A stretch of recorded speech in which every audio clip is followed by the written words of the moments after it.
Jai Gurudev, everybody. Oh, welcome back. So, like I said yesterday, we were planning for darshan, and it was really wonderful, and help the people also like it. But from here, I felt really, it was very nice actually. And as you know very well, tomorrow is the appearance day of Lord Nrsimhadev, and it will be life, and really that aspect of the Lord, we see how merciful He is, for, even for His devotee, even manifesting Himself from a stone pillar itself, how merciful is that Lord, which take a form what the devotee had in his mind, So he had to free Hiranyakashipu, to liberate him, and to come, what Prahlad Maharaj said, yes, he is in that pillar itself, So to show us, if he can come out from the pillar, what is the heart of a devotee really, So really look, how is your heart? It is very important to realize that in each devotee who have taken initiation, and those not only who have taken initiation, but those who think of God, those devotees who really have centered their life in service to Srimad Narayana, Krishna, God. It is Him who dwells within the heart of that devotee. And tomorrow we'll be celebrating Nrsimha Chaturdasi, the appearance of Lord Nrsimhadev. So wherever you are, participate, celebrate also.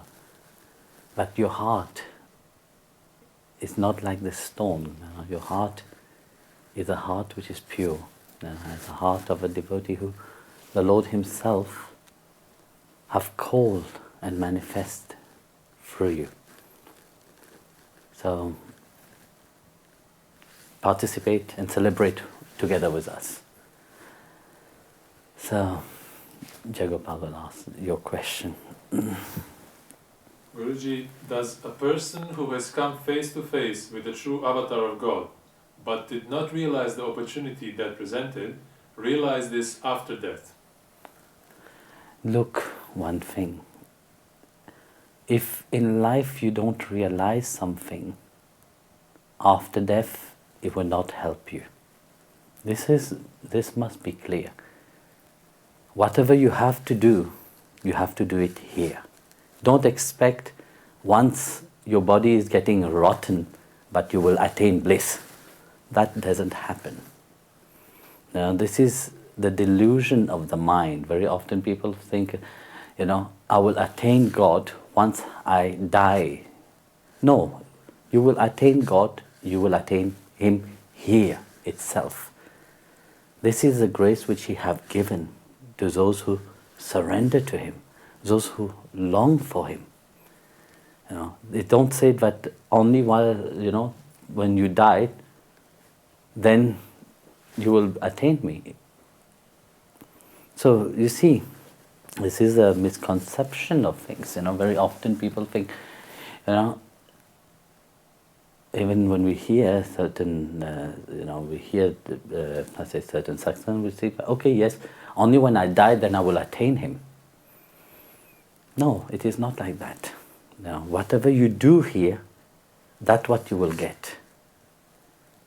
There, on the other side, you can't do anything. That's why you incarnate here. And if you expect that once you die, then you will be in bliss, then forget it. Because bliss is only here. You have that full capacity of feeling that grace which God have given you. You know, it's not after you pass on from this life. It is here itself. That's why Lord Krishna said to Arjun, "O Arjun, become a yogi." In Bhagavad Gita chapter 6 verse 46 actually, he said that, become a yogi. The yogi is greater than a man of an ascetic, a man of penance, and is greater than a man of knowledge, and is greater than a man of action. So when we analyze that, you see, again he repeated, become a yogi. And a yogi is that true devotee, a pure devotee itself, where Bhagwan dwell and reflect through them. That's the state of a yogi. Yogi is not the one which is seated in a meditation, like very often people think. Yes, they are sitting in meditation, but they are absorbed into the divine remembrance of the divine itself. It is the whole cosmology of the Lord Himself within them. So they attain that oneness with the Lord. They are dwelling inside of His cosmic body. They realize that everything is. That's why He said, become a yogi, for sure you will attain me. Because a yogi perceived nothing separate from the Lord. Nothing is excluded from Him. And it is not only when you depart from this life itself that you attain Him. No, it is now itself. And this is so beautifully, because you see, this life have been given to you for that purpose. That's what we have been repeating continuously. Of course, we do many things, we do many sadhana. But one thing is that we have to understand that all this sadhana is to realize the divine which is seated already inside of you. All this sadhana is to cleanse the mind, so that your mind, once it is cleansed, it starts to reflect. If you have a mirror which is covered with dust, would you see yourself? No, you will not see yourself. It's not that the mirror is not there, but the mirror is reflecting the darkness which is the dirt which is on the mirror itself. But the mirror is not touched by that. But you can't perceive that reality. You don't see it because it is fully covered. When the Guru appeared into your life, it's cleansed it. Then that is through your spiritual practices. But the more important is that remembrance of Him. When we look at the state of a yogi, for example, a state of a pure devotee, they are absorbed in this deep meditation upon Bhagwan Himself. Look at Lord Shiva when asked by Parvati Mata, on whom are you meditating? Who is the object of your meditation? You are the Lord of Lords, people pray to you and worship you. On whom do you meditate? Here Lord Shiva said, I'm meditating upon Lord Rama. I'm meditating upon the feet of Srimad Narayana Himself in the form of Ram. And this is the dearest, for Lord Shiva. That aspect of Narayana is very dear to Him.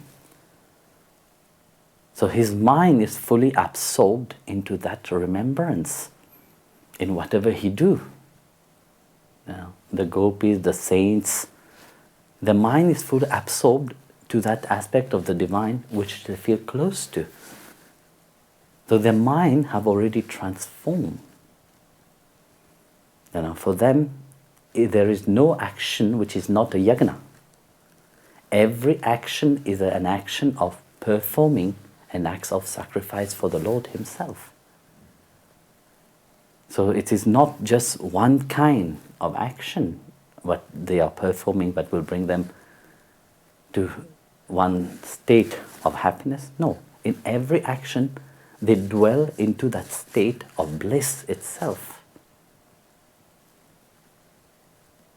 So you see, when we talk about Ananda, it's not, that you can't feel it here. This is the aim, but your life is meant to be. Your life is meant to be like the Lord Himself, which is Satchidananda. So eternal bliss must reflect for you. And this is the aim of attaining as long as you have life itself. You can't attain it when you are dead.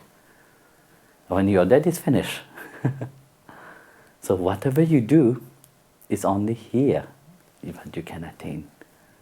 In Bhagavatam, Canto 1, chapter 18, verse 12, there's a discussion where the sage said to one of the king, we have been performing the fire ceremony for a very long time. We have performing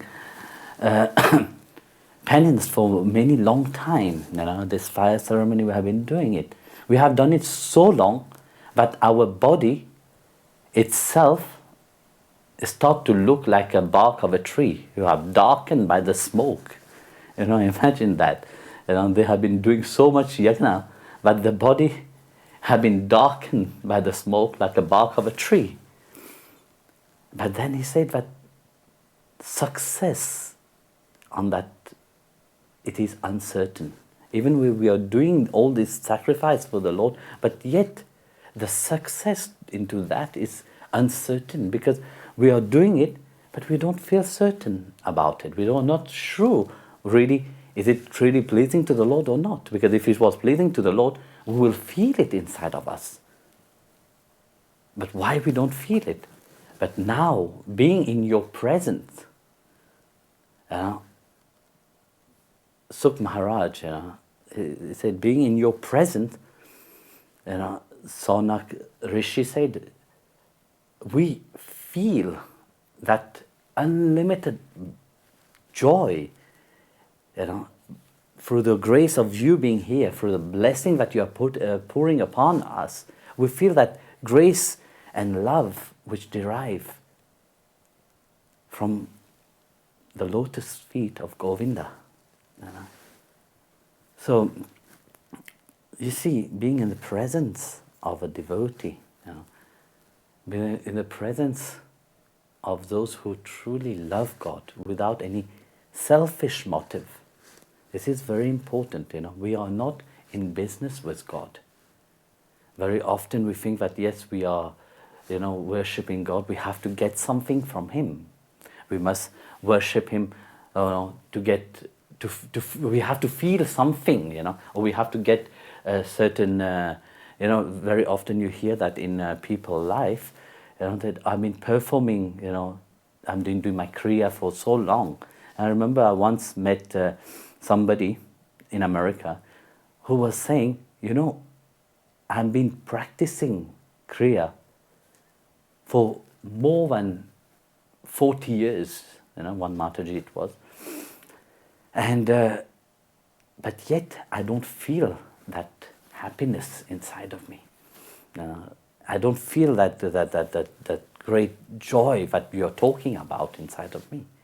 Like that you will see many people in life, you see, they have practicing prayers, they have practicing their kriya, they have practiced many forms of meditation in their life, but yet they don't feel what we are talking about, They don't feel great joy, they don't feel, the tears don't flow even when they hear the story of the Lord, because their mind is very active.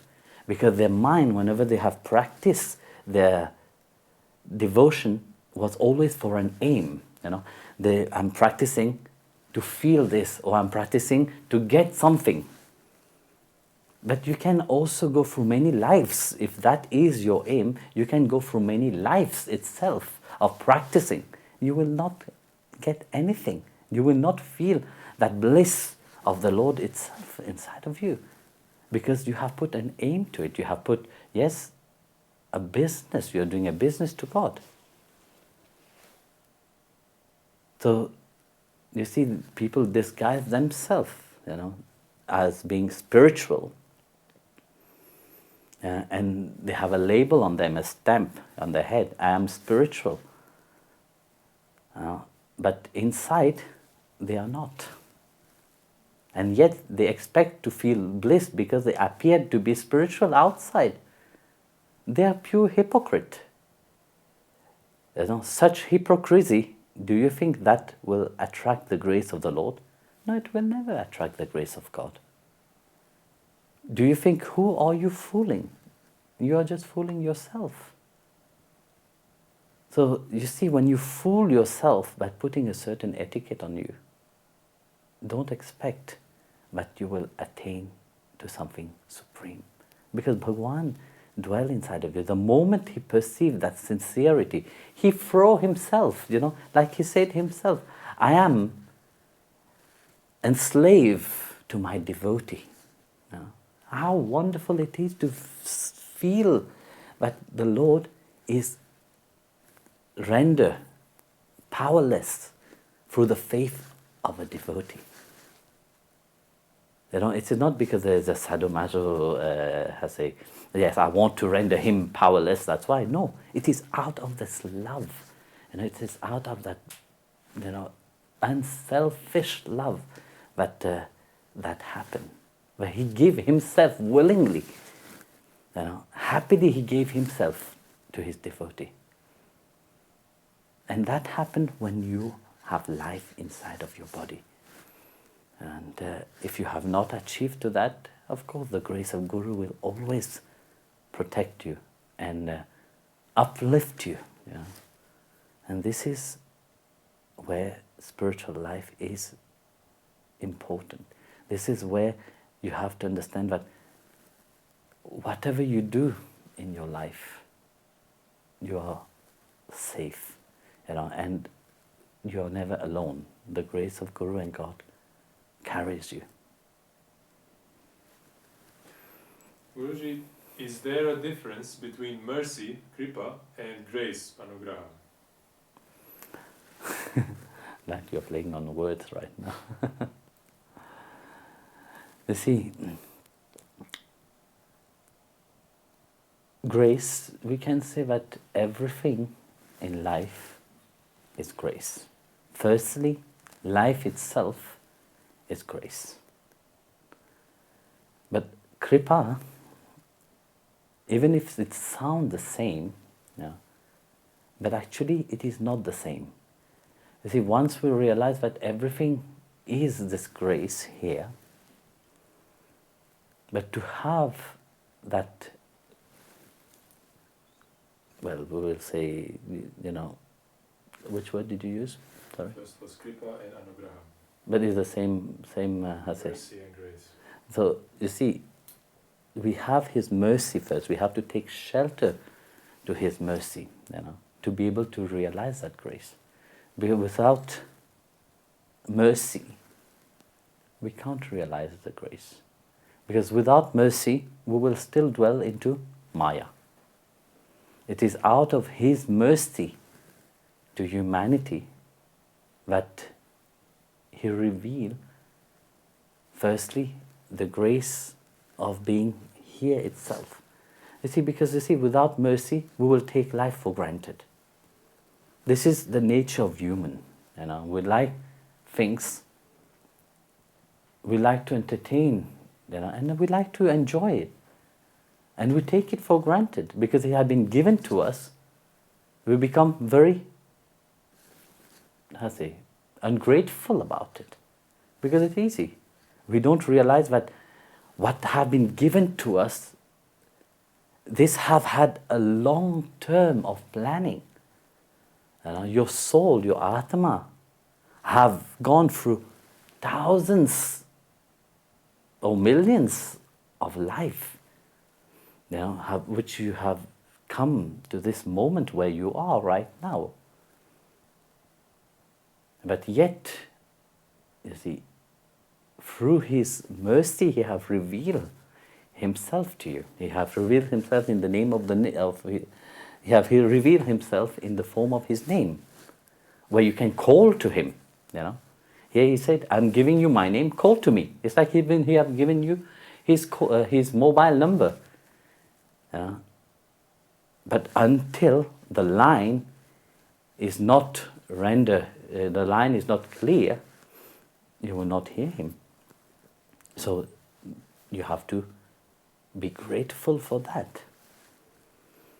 And in life, people go on in life being ungrateful.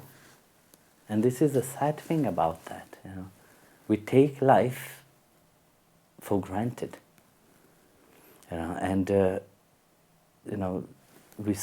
Even if His mercy have been given to many people, many so-called devotees, many so-called followers, many so-called lovers of God,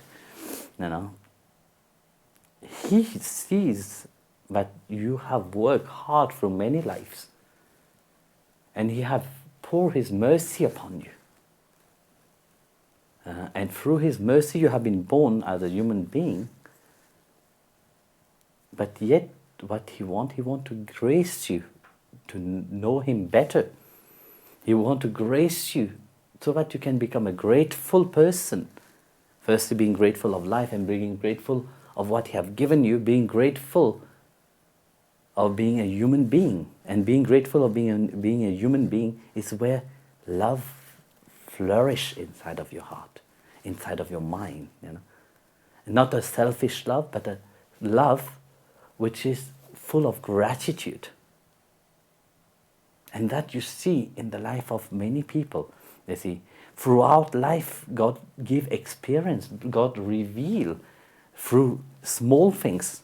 But do you perceive that grace in the little things? No. People expect that when His grace descend, a big boom of enlightenment shall awake inside. But if you're not being able to realize the little gift which He have given you in your life, how would you realize how would you come to that point of realizing when the fountain of mercy, a fountain of grace is flowing to you? You will not. It will not happen, because these happen automatically. More sincere you are with yourself, more clear you are with yourself, more gratitude you are with yourself, more it becomes reality to you on the outside. There's a beautiful story. There was once a man, he studied, and a young fellow, he applied for a job of a manager. So he sent his application, everything went fine, and he went for the first interview, was wonderful, and he went for the second interview, it was wonderful. So the third interview was from the CEO himself. So when on the appointed day he was called for the interview, the CEO asked him, looking at his paper, and he said to him, "I see, you have wonderful grade, in your study." And he asked him, "Who have paid? Who have you got a scholarship for your study?" And the young man said, "No." Then he said, "Your father have paid for your study?" Then the young man said, "No, my father died when I was 1 year old." Then he said, "But who paid for your study?" asked the CEO. So when he answered, he said, "My mother paid for my study. My mother worked and paid for my study." Then the CEO answered him, "So what does your mother do?" He said, "My mother work as a clothes cleaner. So she cleaned clothes. So then then the CEO said, "Let me see your hand." So the man put his hand out in front of the CEO, and the CEO was looking at his hand, and he asked him, do you help your mother?" So without thinking, the young fellow said, "Oh no, my mother, I never help my mother. She wants me to study, and also I don't have time for that, and she can wash clothes better than me, more faster also. So looking to your place,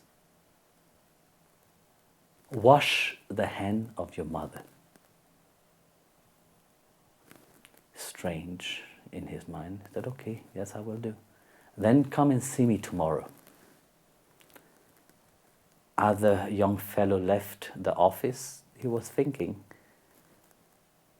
the interview went very well, and he was very keen and very adamant that he will get the job as a manager. So that night he reached home, and he asked his mother, "Mother, let me wash your hand." And mother was a bit taken aback, why he want to wash my hand. So as his son asked him, she approved of it. So when he held his mother's hand, for the first time of his life, he saw that his mother's hand is full of wrinkles and bruises. So, looking at his mother's hand, he started cleaning the hand of his mother. And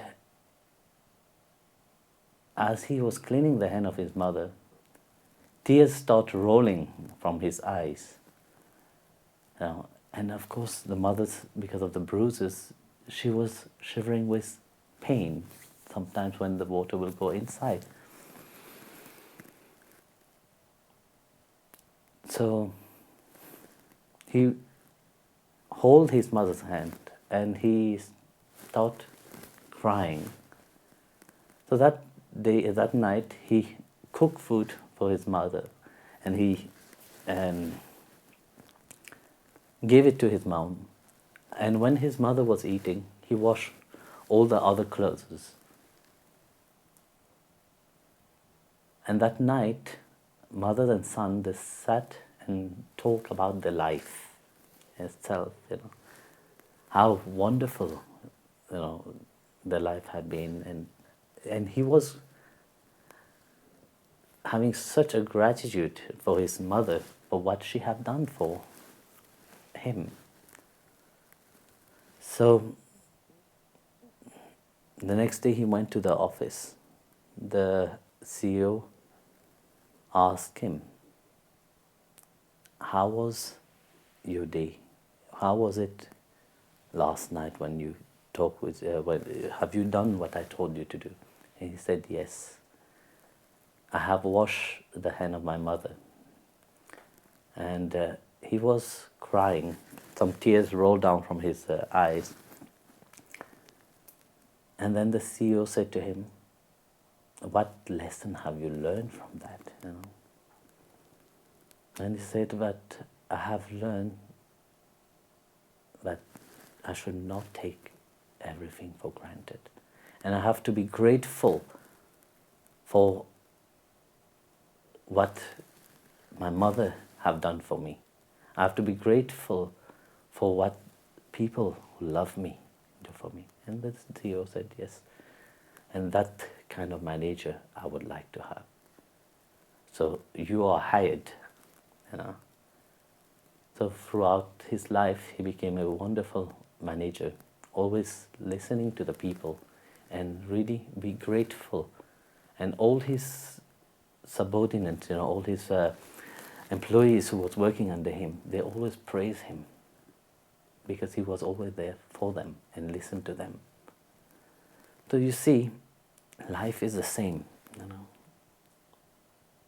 We have to be grateful for what Bhagwan have given us. Now, when would you be grateful for what he have given you? You know? And this is all his mercy itself. You know, it is through his mercy that you have been here. You know, it's through his mercy that you have become a devotee. And for his mercy that everything have happened in your life. And also through that mercy, his grace will descend upon you, so that he can grace you with his presence and with in his vision itself. So you see, mercy is here now, you know, and it is through his mercy that we hold upon, and being grateful of life itself, being grateful of whatever he have given us, that grace can descend upon us. Dear Guruji, regarding karma. Regarding? Karma. Should evil-minded people's lives be ended earlier out of mercy for them, as they create more karma by being alive?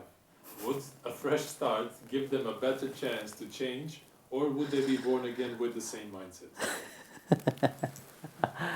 You see, look,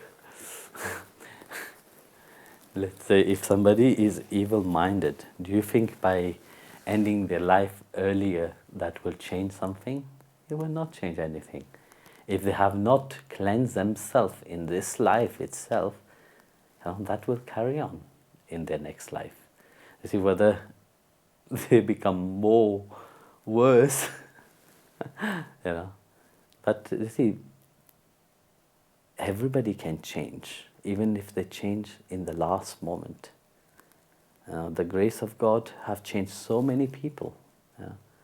Look, St. Paul, for example, who was a great criminal, who was sending all the Christians to be killed. But the grace of God descends upon him. And he was transformed. I was telling the story of Ratnakar, Valmiki a few days ago. It's the same. Angulimala is the same thing.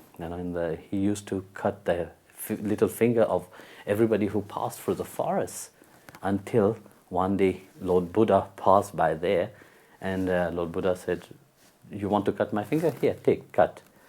And this was a shock for him, because no one have ever given himself so easily. Said, "Okay, you want to cut? Here, take, cut." What you will cut? You are cutting just the physical body, no?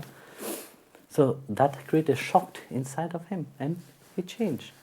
You see, like for people, for devotee, God have a plan also for them, for everybody.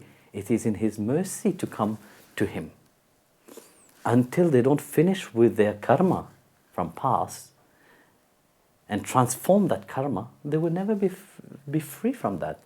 So even if they finish, they died, like you said in your question, they died faster. Doesn't mean that the karma will be finished. No, the same karma will carry on in the next life. Why wait for next life? Why not finishing every karmic things or bad karma here itself? And maybe by the grace of God you can attain in the next life in a better way. And you don't know when the seeds of love or the seeds of transformation will be in one life. When grace will come and touch these people for transformation to happen. Because that, to be born as a human being itself is that grace of God, So, of course, like Krishna said, they are all bound by the three gunas, which is Rajasic, Tamasic and Sattvic. So, when ignorance is in the mind, fully absorbed, this you see everywhere. You don't need to be a bad person and do bad things to see that somebody is dwelling into the ignorant state. You walk through somebody, you greet the person nicely, and the person look at you in a very disgust way. You can see it straight away that in which state of mind is that person is. Yesterday we were walking, taking that example, yesterday we were walking, and as we were walking there was one person, one neighbor. We greeted the person, and the person just very arrogantly walked past. But you can see, that people dwell in different level of understanding. If somebody dwell in the state of ignorance, doesn't mean that they can't change throughout their life. What will make them change? What experience will be into their life for the change to happen? So when will that be? Until that happen, they can't move on to the next level. So that time of transformation will come into their life also. The bigger weight they have to carry, slowly they will go. Lesser weight, like a devotee have a lesser weight. The weight of a devotee, what they carry the name of God. It's very easy to carry, so it's not difficult. So, like that, the people which is dwelling into ignorance, there is a time for them also to be safe, because this is the whole aim of Bhagwan manifesting himself always, to bring that grace of saving humanity itself. When he manifests, he don't come only for Hindu, he don't come only for a secular person or just these people who only belong to me, that is man. No, he comes for humanity. His love and grace is for whole humanity. And he called everybody. But once one had tuned to that,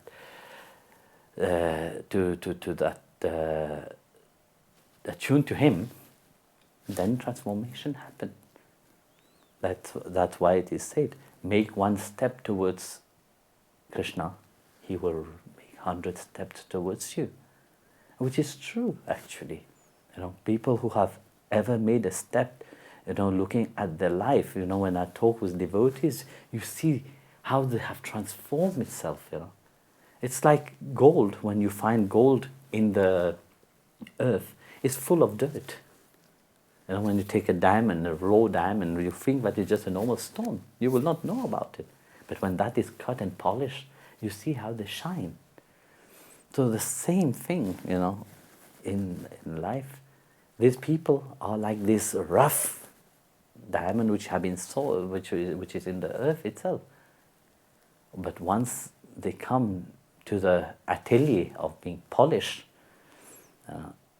when grace descend upon them, and said, yes, look at my life, I am miserable. Even if I think I am happy, is it my happiness? What is my happiness? My happiness is bound only by, okay, I'm surrounding with some kind of people that really I think make me happy, or I'm surrounded by things which I think make me happy, but am I truly happy? You can see it on the face of the people itself. The face doesn't have any shine of happiness. The face look miserable, and yet they call themselves happy. But when they see people being happy for no reason, like Krishna said, my devotees are happy for no reason. They sing, they dance, they cry without any reason, because the reason is to please Bhagwan himself. For them, they have a different happiness. They have a different joy. And of course, when the people which is with a gloomy face, like a dry potato, or dry bread face, whatever you want to call it, see that somebody is happy, then they start to look at their life. They start to think, I must change something in my life. I must be doing something wrong, but I'm still thinking that thing is still making me happy, but yet I don't have any trace of happiness.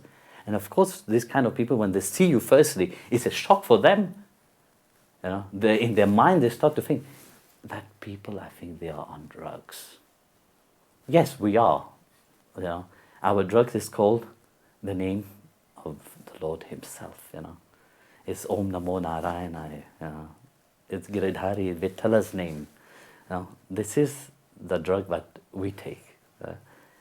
So until they understand that, of course, there will be many steps of that. So that's why they have been given this life to think about. That's why they have been given people around them that will remind them of that. So everybody have to finish the karma if they can finish it now. And really, like they said, even if your karma have not been finished in this life, Krishna will finish it for you. He will wipe all your past karma and cleanse you. That's his promise that he gave, in chapter 18, verse 66, he said it, no? So, surrender. So. Jai Gurudev Guruji, in the West, we are taught to be individuals and critical thinkers and to shape our own future through our own hard work and thoughts, and not to rely on anyone. I have recently been drawn to Bhakti Marga and you, yet I find it difficult to let a guru be someone who is in control of my life and someone I must surrender to. Hey, I'm not controlling people's life. First thing, you live your life the way you want. Nobody has a ask you that I am controlling your life. I never control anybody's life. Is there a way I can overcome this fear? Well, look, if you are fighting, like you said, in the West you have been taught to think and reason about everything. It's your full right to do it. Nobody is telling you that you have to be different from that. But if you have taken shelter, it means you have to understand that you have to change certain things in your life. It's not me which is poking you from behind and telling you you have to change, you have to change. No. I'm not forcing anybody to change. You change according to your own time and space itself. So, am I in control of your life? No, I'm not in control of your life. You are in control of your life. How you think about yourself. If you think that you don't want to take shelter of Guru and really understand what it is to take shelter of Guru, then don't. Go and live your life outside. Just do weekend spirituality whenever you want. Nobody have telling you how you have to live your life. And also one thing is that I don't tell anybody how they have to live their life. So if they have taken a certain path in life, a certain direction in life, yes, then honor that kind of life. If I always say, if you are a monk, a brahmachari or brahmacharini, then honor that being brahmachari or brahmacharini. Give full of your attention to that. And if you have taken a life of grihastha, which is into the world outside, give full attention to that life. Honor that path that you're in. So like you said, in the West you have been taught to think in a certain way. Once there was a person of knowledge. He loved books, He liked to read and he liked to entertain his mind in feeding only his mind itself. And whatever he will do, he will keep company of people who like to read books. And just like a smoker keep company of smoker, thief keep company of thief, Devotee keep company of devotee. So that man was somebody who liked to read books, and his whole life was about that. And in his library there was thousands of books which he spent his time in reading about all his great philosophers and all so on, all just mind thinking. So one fine day as he was walking, he realized that his shoes is getting old and soon he will have to change it. It's broken. But then in place of having a simple thought inside of his mind, said, okay, fine, I will just go as simple, go to the shop and buy his shoes. No, he had to consult his book. So he went and consulted his book. That night he spent whole night reading about all wise men who talk about shoes. And finally in the morning he came to the conclusion that what I have to do is just to find a shop and buy new shoes. So simple like that. So, but the second question is where to find that shoes? where to find that perfect shoes which will fit his feet. So he started again looking into the books.